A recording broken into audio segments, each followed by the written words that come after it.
na ako'y trivia karon ninyo nga fruit nga I know most of you siguro na kaila na or naapoy uban sa inyo nga wala pa kaila. So kini siya is native fruit gini siya sa Pilipinas.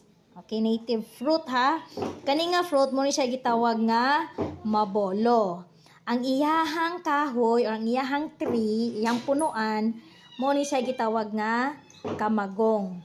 So kung lantawon nimo siya, naa siya kining mga kuano, katul ni siya.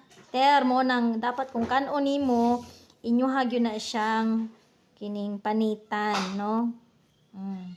So kining iyahang kahoy ani ni ter, kuani siya kanang dili kay ni siya dako iyahang kahoy. Pwede siya himuong shade. Pero kuan bisang gamay iyahang kahoy, ginatawag na siya og ebony tree. Pasabot anang ebony, kuan siya kanang ligon siya nga kahoy. Dayon itumon siya nga klase sa kahoy. Dayon kuan na siya kanang usually kanang kamagong ginagamit na siya as furniture, ginagamit na siya kanang kasagaran gyud, ginagamit para sa gitara.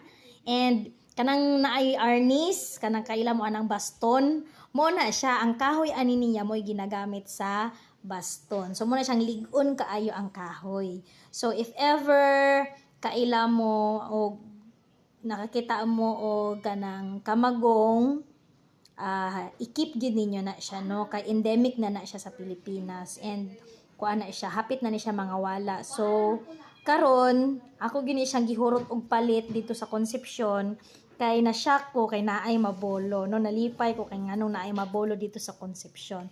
So ang English day ani niya is velvet apple or kuan siya persimmon, no? Kanang Bisaya nga persimmon diri sa Pilipinas. So kung imuha ni siyang panitan, magposa ta ka dyan.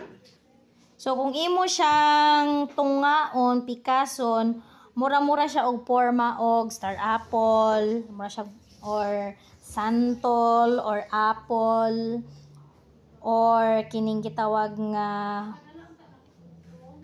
kay mito, no, star apple. So pero ang lasa ani niya mura daw kuno og kining peach.